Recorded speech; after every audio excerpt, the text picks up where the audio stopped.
대천절이 내일까지 서울에는 최고 100mm, 그리고 경기와 강원 일부 지역에는 200mm 이상의 집중호우가 쏟아질 것으로 예상된다는 일기예보가 있었습니다. 또 어제 18호 태풍이 차와는 일본 오키나와를 향해서 계속 북상 중에 있다고 그러죠. 아마도 일기예보를 접한 분들은 오늘 집을 나오실 때 우산을 가지고 오셨을 것입니다. 아침에 집을 나서는 사람들은 오늘 날씨가 어떠할까 미리 예보를 듣고 날씨에 맞게 옷차림도 그렇고 또 우산도 준비하고 나섭니다. 비가 틀림없이 올 것이라는 일기예보가 있었음에도 불구하고 아무런 준비도 하지 않고 그렇게 괜찮겠지 생각하고 나온 분은 만약 집중호우가 쏟아지게 되면 낭패를 보게 될 것입니다. 2005년 미국 루지애나주 뉴올리언스를 허리케인 카트리나가 강타했을 때 사망 실종자가 무려 2,512명이나 되었습니다. 세계 최강대국이었고 그리고 최선진국인 미국에서 세상에 그런 태풍 허리케인이 왔는데 2,500명이나 넘는 그런 생명들이 목숨을 잃는 그런 아주 엄청난 그런 자연재해가 발생을 했습니다. 그렇잖아요. 미디안 아프리카도 아니고 말이죠. 어떻게 그 미국이라는 나라에서 물난리고 이 태풍 때문에 2,000명이 넘는 사람 목숨을 잃는단 말이죠. 자, 안타깝게도 허리케인이 뉴올리언스를 강타하게 될 것이라는 일기예보가 있었습니다. 미국인들은 허리케인의 위력을 누구보다도 잘 알고 있었습니다. 매년 허리케인이 나타나곤 하기 때문에 그들은 허리케인의 위력을 잘 알고 있었습니다. 그리고 그 허리케인 카트리나가 굉장한 피해를 가져올 것으로 예측되었습니다. 그럼에도 불구하고 많은 사람들이 매년 겪는 일인데 이번에도 좀 피해는 있겠지만 괜찮겠지 하는 마음으로 대피 경보를 무시하고 거기를 떠나라고 분명히 당부해서 경고를 했음에도 불구하고 그냥 거기에 머물러 있었습니다. 물에 잠기고 난리가 나서 우리가 그때 뉴스도 봤지만은 결국은 수많은 사람들이 목숨을 잃었습니다. 그래서 주님은 마태복음 24장 37절로 44절에서 우리에게 이렇게 말씀합니다. 노아의 때와 같이 인자의 임함도 그러하리라. 홍수 전에 노아가 방주에 들어가던 날까지 사람들이 먹고 마시고 장가들고 시집가고 있으면서 홍수가 나서 그들을 다 멸하기까지 깨닫지 못하였으니 인자의 임함도 이와 같으니라. 그때 두 사람이 밭에 있으며 한 사람은 데려가고 한 사람은 버려둠을 당할 것이요 두 여자가 맷돌질을 하고 있으며 한 사람은 데려가고 한 사람은 버려둠을 당할 것이니라. 그러므로 깨어있으라. 어느 날에 너희 주가 임할는지 너희가 알지 못함이니라. 너는 아는 바니 만일 집주인이 도둑이 어느 시각에 올 줄을 알았더라면 깨어있어 그 집을 뚫지 못하게 하였으리라. 이러므로 너희도 준비하고 있으라. 생각하지 않은 때에 인자가 오리라. 하나님께서는 노아에게 홍수가 올 것임을 말씀하시고 산 위에다 방주를 지으라고 명령하셨습니다.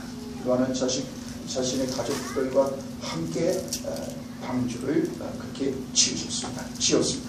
그의 일생은 방주를 준비하는 인생이었습니다. 아마도 노아를 알고 있는 사람들은 다 비웃었을 겁니다. 아니 배를 갖다가 이 산 꼭대기 위에다가 이게 짓고 있다. 그것도 어마어마한 규모의 배를 그것도 평생에 걸쳐서 그걸 짓고 있다. 이런 어리석은 노인네가 어디나. 배라는 게 물 가까이에서는 필요한 거지. 강이나 바다에서나 필요하지. 아니 이 산 꼭대기에다 무슨 배를 짓냐. 사람들은 조롱했습니다. 그러나 일단 홍수가 시작되고 나서 비로소 노아가 옳았다는 사실을 사람들은 깨달았습니다.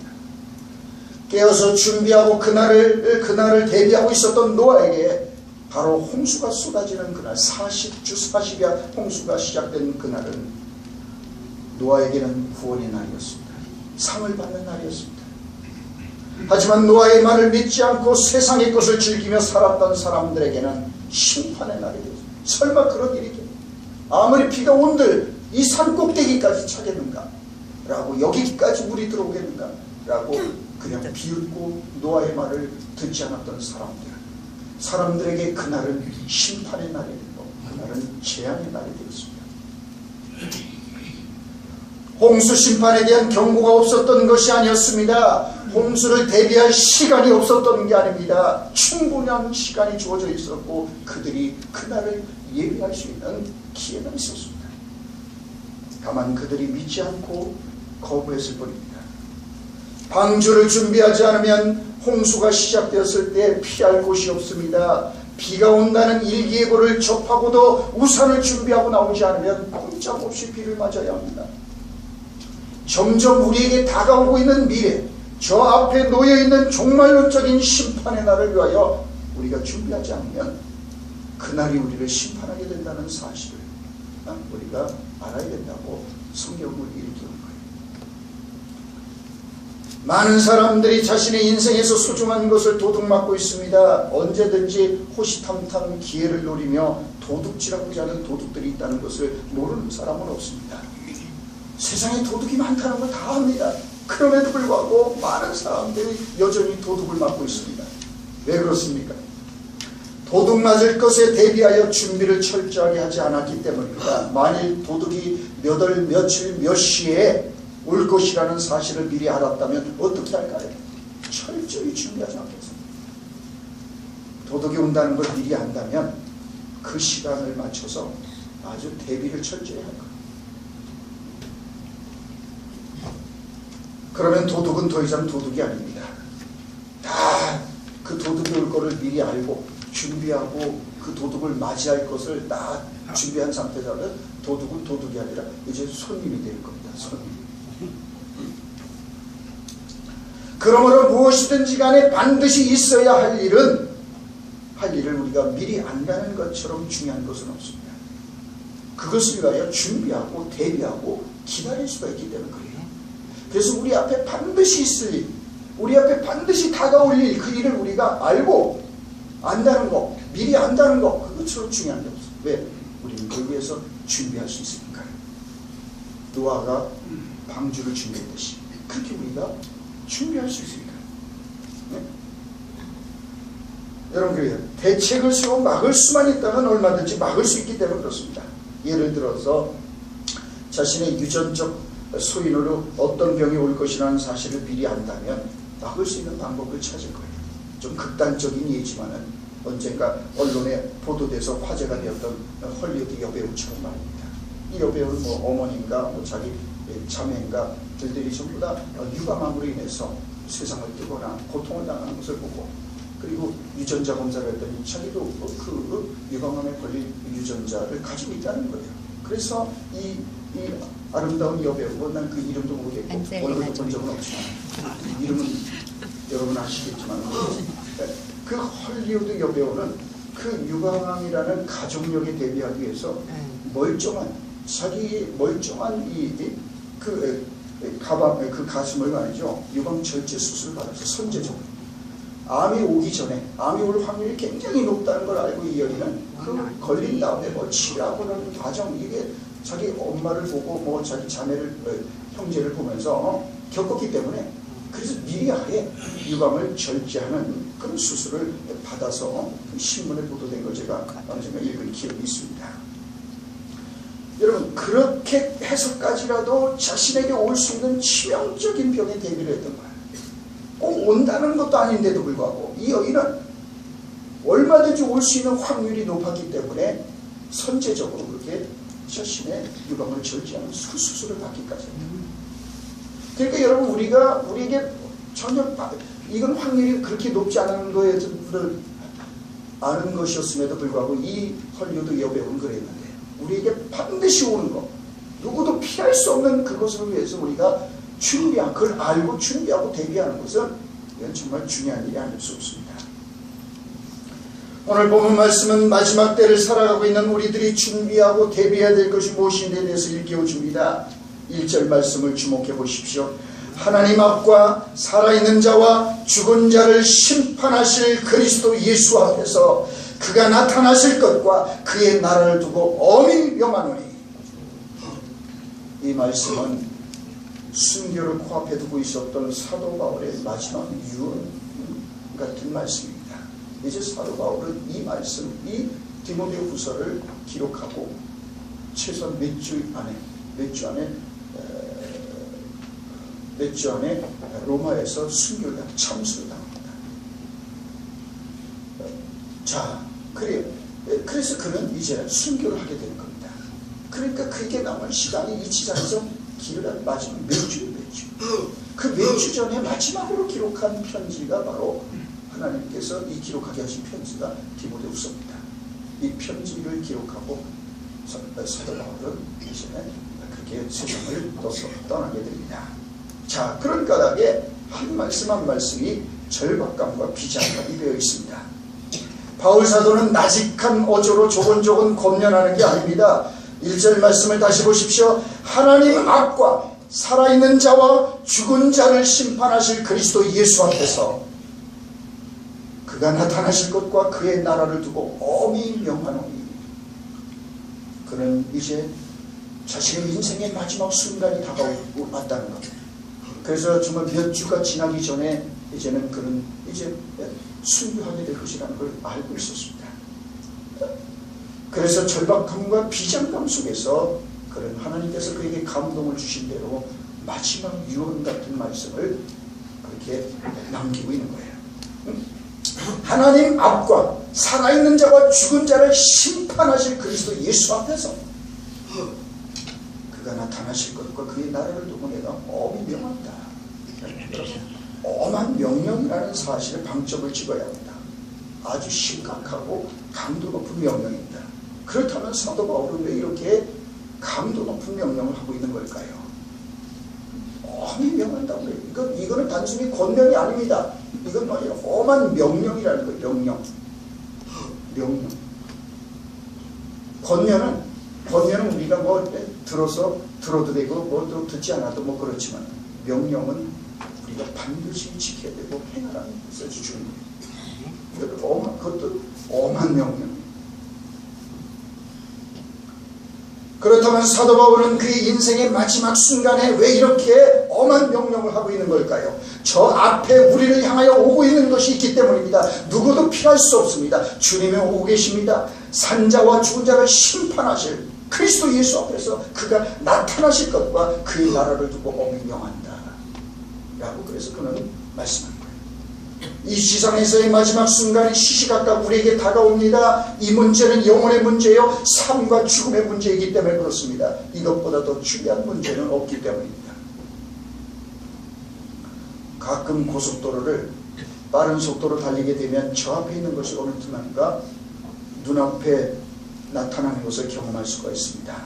저 멀리 보였던 것도 어느 틈인가 눈앞에 나타나고 이내 휙 지나가고 맙니다. 그래서 빠져나가야 될 톨게이트가 가까이 오면 미리 차선을 변경해서 빠져나갈 준비를 해야 합니다. 그렇지 않고 계속해서 속도를 내서 달리면 출구를 놓치고 그냥 지나칠 수가 있습니다.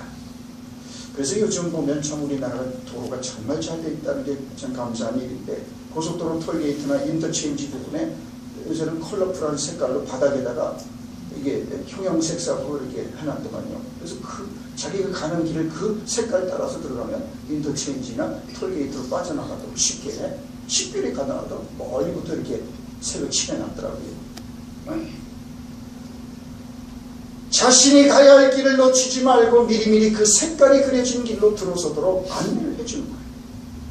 오늘 사도 바울이 자신이 가고 있는 길, 자신이 들어서는 그 길로 너희들도 내가 간 이 길로 잘 따고 나가 라고 어떻게 보면 그의 인생의 마지막에 우리에게 그 안내를 그가 들어서야 되는 톨게이트로 들어서도록 우리에게 안내를 해주는 그런 귀한 말씀이 아닐 수 없습니다. 저 멀리 있다고 우리가 생각하는 것이 꼭 멀리 있는 것이 아닙니다. 눈 깜짝할 사이에 우리 앞에 나타나곤 합니다. 새해를 시작한 것이 엊그제 같은데 벌써 10월 첫 주일이 됐습니다.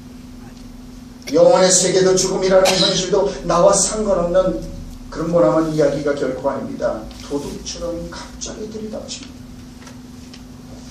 여기 앉아 계시는 우리 9학년 7반 1번인 우리 배우겸 권사님한테 한번 물어보십시오. 우리 교회 부학년 반장입니다.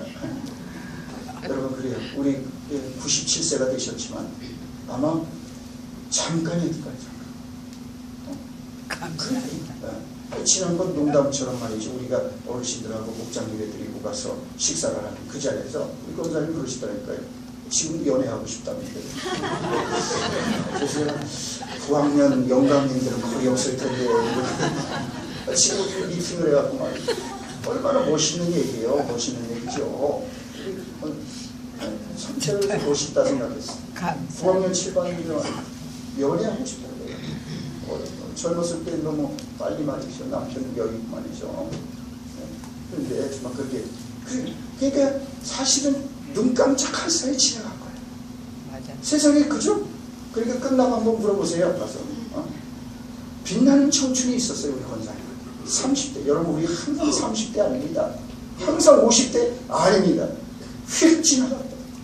금방 해서 90대가 돼요. 90. 언제 저렇게 아마 그럴 거예요. 권사님 아직도 마음은 청춘인데 아직도 연애하고 싶은데 부학년 7반이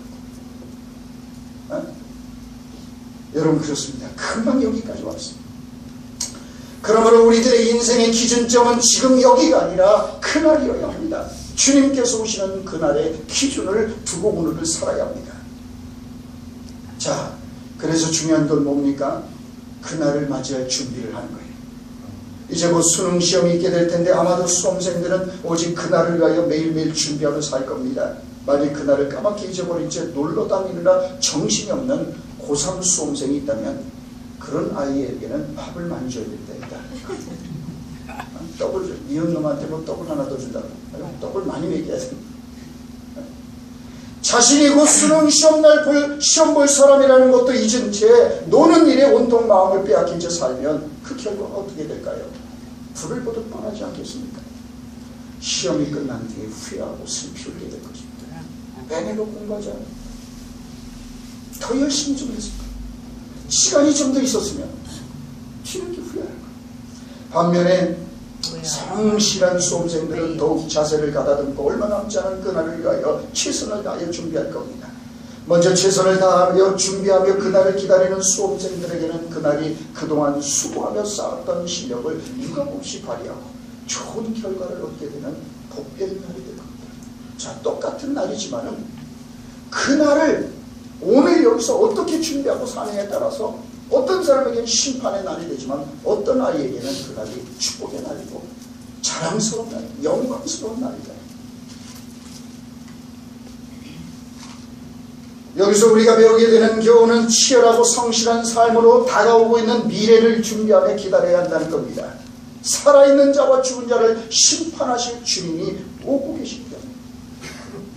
우리는 예의 없이 모두 그 주님 앞에 언젠가는 서게 될 겁니다. 그때 우리가 어떤 사람으로 주님 앞에 발견될 것인지가 중요합니다.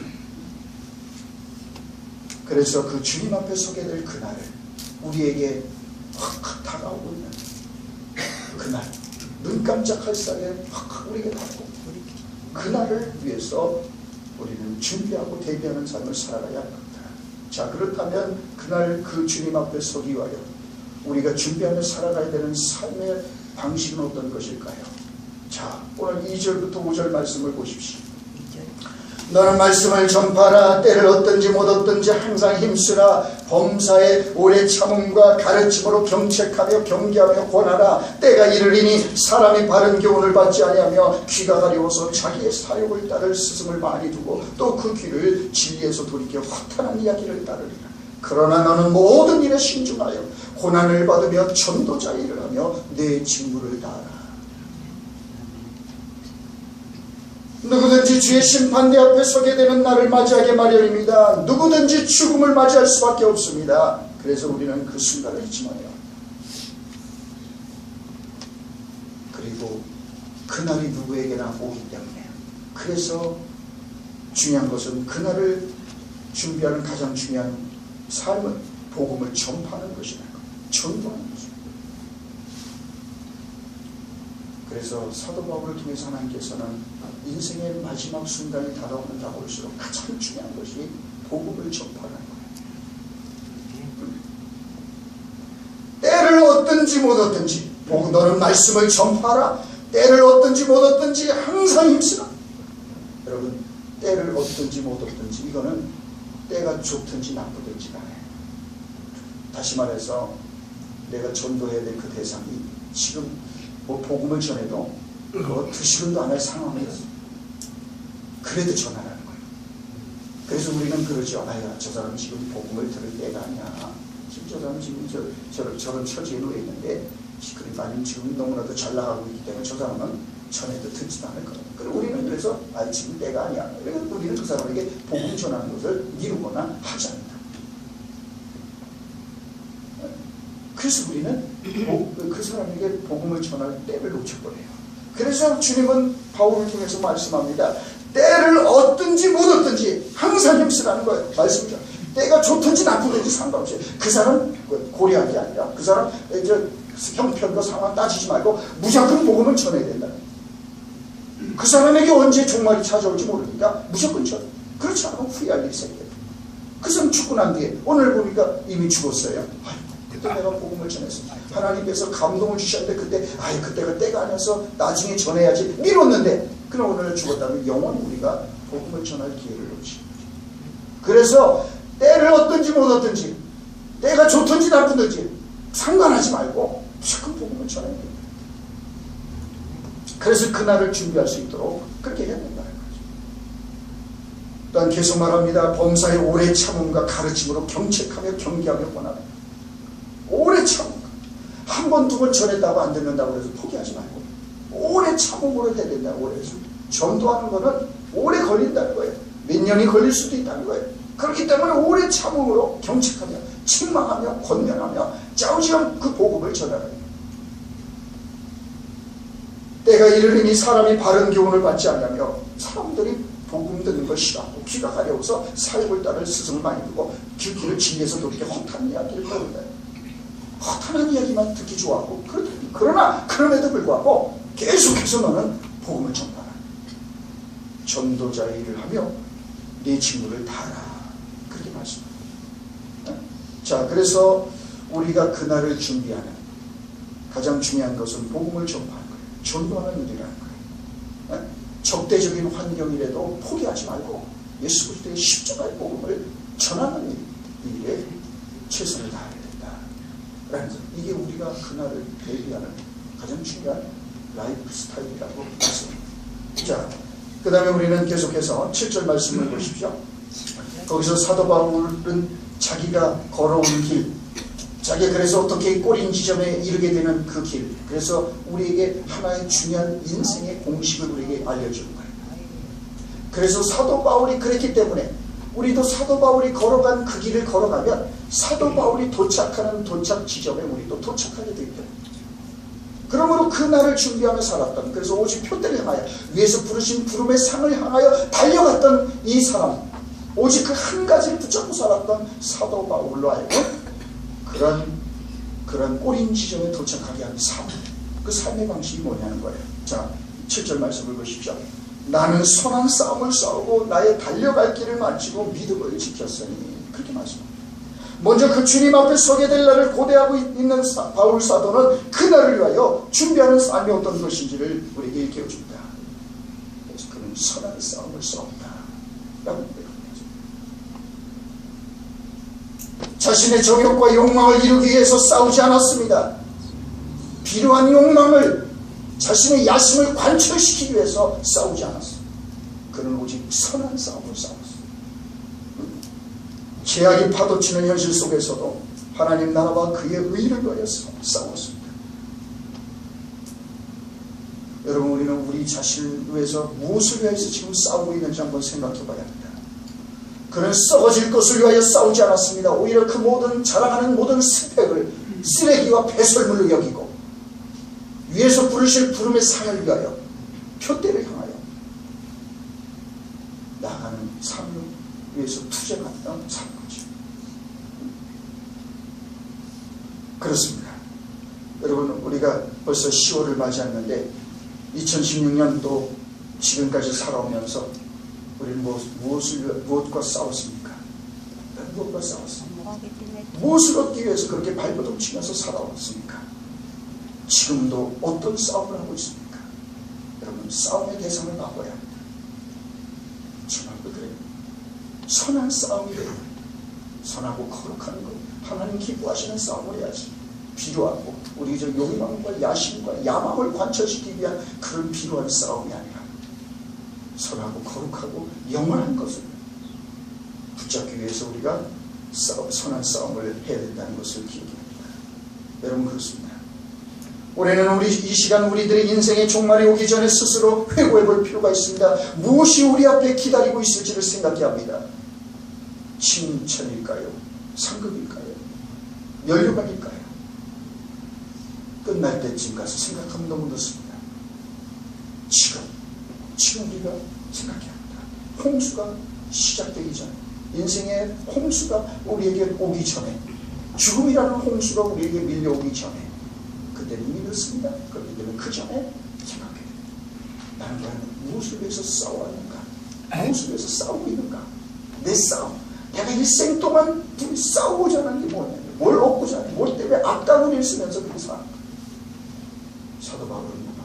나는 선한 싸움을 싸운다. 선한 싸움을 싸우는 삶, 그것이 우리가 마지막을 준비하는 라이프 스타일이라는 게 있지 말이에요. 자, 또 계속해서 그런 말씀합니다.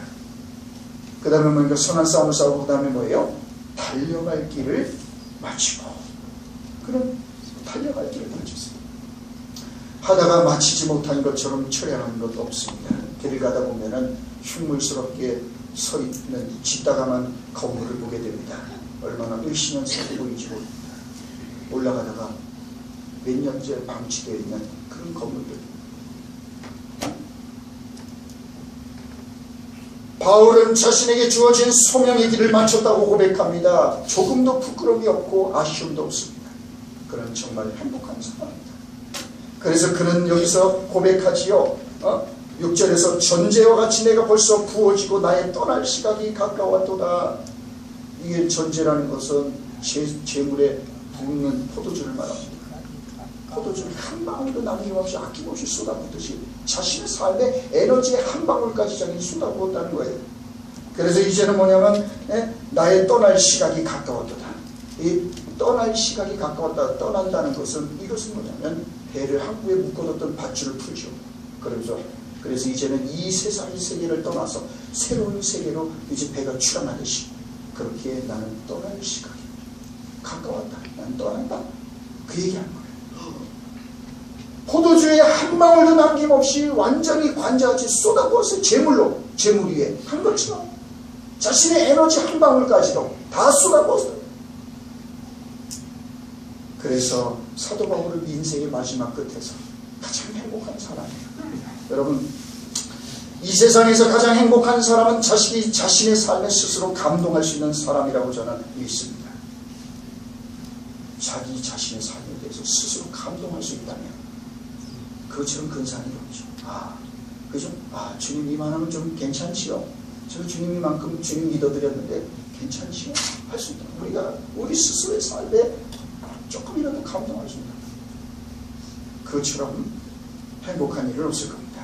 우리는 대부분 인생을 다 살아놓고 후회를 합니다. 이렇게 사는 것이 아니었는데 하고 안타까워합니다. 그때 좀 잘할 걸, 그때 좀 순종할 걸, 그때 좀 봉사할 걸, 그때 하나님께 헌신을 할 걸. 움켜쥐고 인생 카드 그냥 하다가 한 번도 제대로 된 헌신, 하나님의 마음을 한 번도 감동시켜드린 적 없고, 적어도 하나님의 눈에서 한 번이라도 감동이 되셔서 눈물이 나게 말이죠. 이런 신앙생활을 스토리를 가지고 가면 좋겠네요. 그냥 우물쭈물하다가 이거 재고 저거 재고면 따지고 계산하다가 한 번도 제대로 된 헌신이 못하고 그냥 끝나는 죠. 그래서 우리는 삶을 다 살아놓고는 후회를 많이 합니다. 이렇게 사는 게 아니었는데 그때 내가 했을 걸, 그때 좀 잘할 걸, 그때 할 걸 하면서 할 걸 하면서 그렇게 세상을 떠난다고 그러지 않습니까? 바울은 제대로 살았습니다. 관제와 같이 부어지듯이 완전 연소하는 삶을 살았습니다. 그렇기 때문에 임종의 순간이 다가온 지금 그는 관제와 같이 부어졌습니다. 후회도 없고 미련도 없고 아쉬움도 없습니다. 떠날 기약이 갖고 오히려 그는 기뻐합니다. 자, 그래서 보십시오. 8절을 보십시오. 이제후로는 나를 위하여 의의 면류관이 예비되었으므로 곧 의로우신 재판장이 그날에 내게 주실 것이며 내게만 아니라 주의 나타나심을 사모하는 모든 자에게. 그래서 그는 그의 죽음의 순간 몇 주면 세상을 떠나게 되는데 거기서 바라봅니다. 나를 위하여 의의 면류관이 예비되었으므로 그 예비된 면류관을 바라보며 그는 행복해하는 거예요. 달려갈 길을 맞춰 자기에게 주어진 길을 그렇게 그는 완성하고 그는 가기 때문입니다. 금년 한 해 동안 우리는 어떤 길을 걸어왔습니까? 우리에게 주어진 직분과 소명을 얼마나 우리가 마쳤습니까? 네? 여러분, 우리가 또 이만큼 믿었으면 그래도 우리들의 신앙생활도 이제 완성의 단계로 들어서야 되는데 여전히 유치한 수준에 머무르고 있지는 않습니까?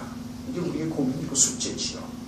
고린도전서 13장 11절은 이렇게 말씀합니다. 어린아이와 같다가 장성한 사람이 되어서는 어린아이의 일을 버렸노라. 이제 어떻게 해야 되는 겁니까?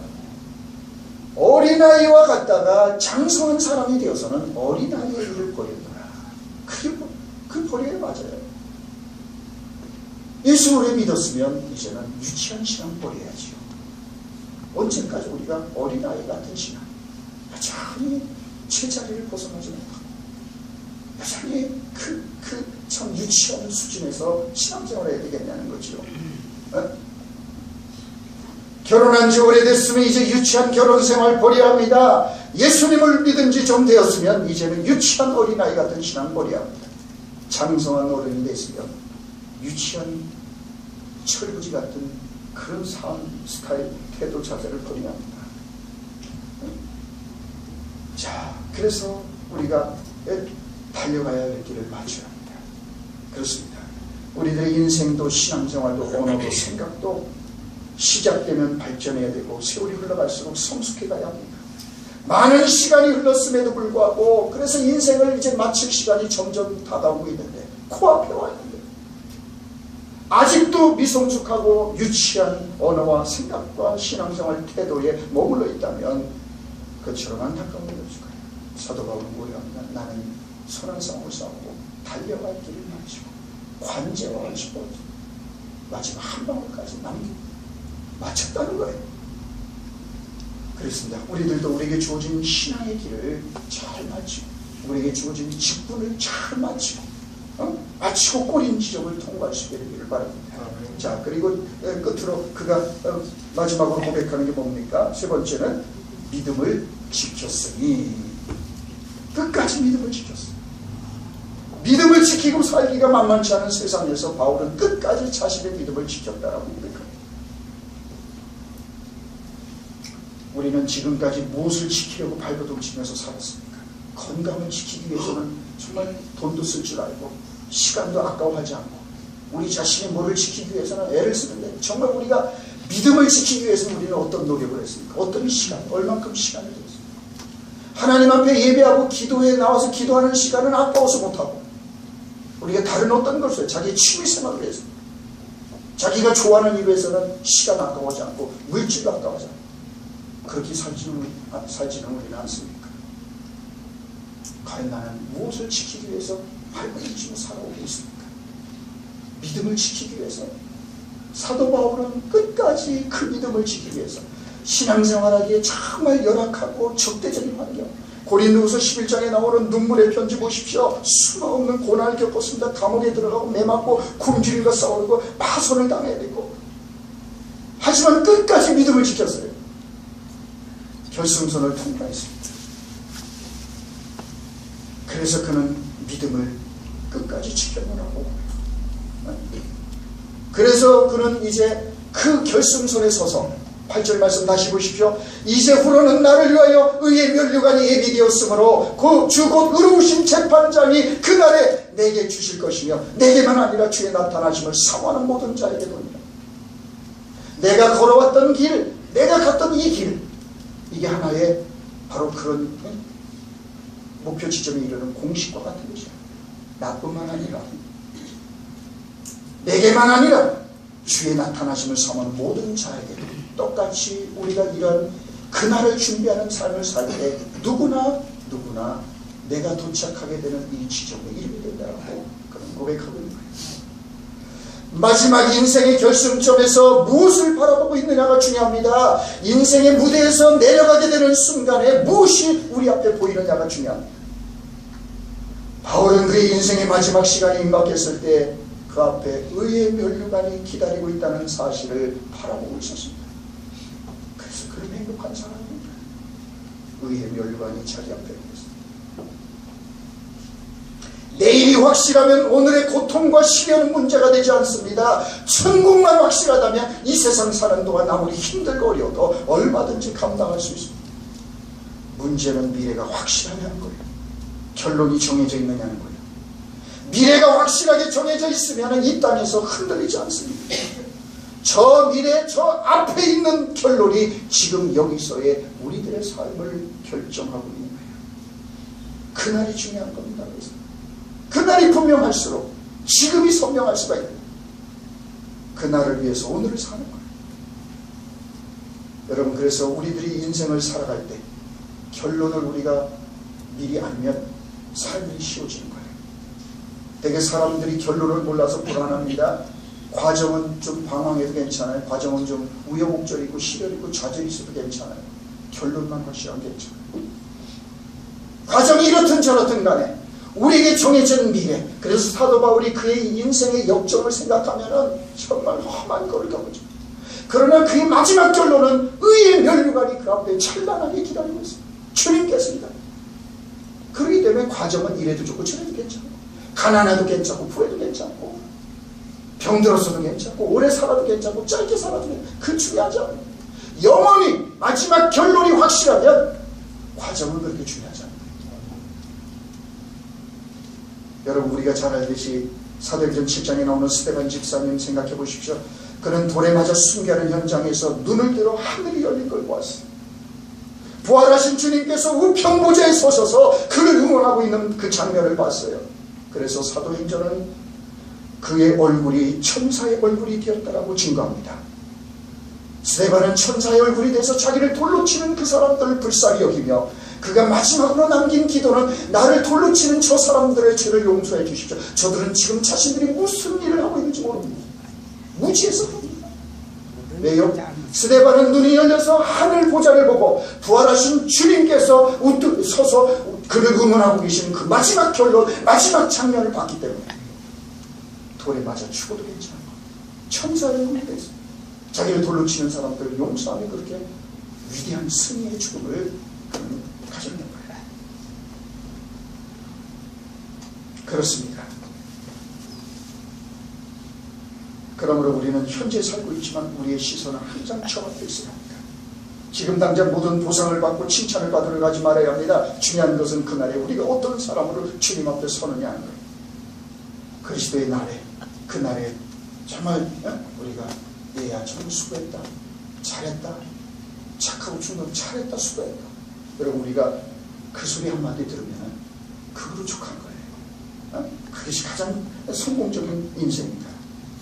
그래서 주님께서 오시는 그날의 기준을 둬야 합니다. 그날을 기준으로 삼아서 오늘을 살아야 하는 것입니다. 그래서 진정으로 주님을 기다리는 사람은 지금 여기에서 흐트러지지 않습니다. 정말 최선을 다해서 그날을 준비하는 삶을 사는 거지요. 주님은 생각하지도 않은 날 뜻밖의 시간에 우리를 찾아오신다고 말씀합니다. 그날이 화창한 날일 수도 있고 흐린 날일 수도 있어요. 고독한 날일 수도 있고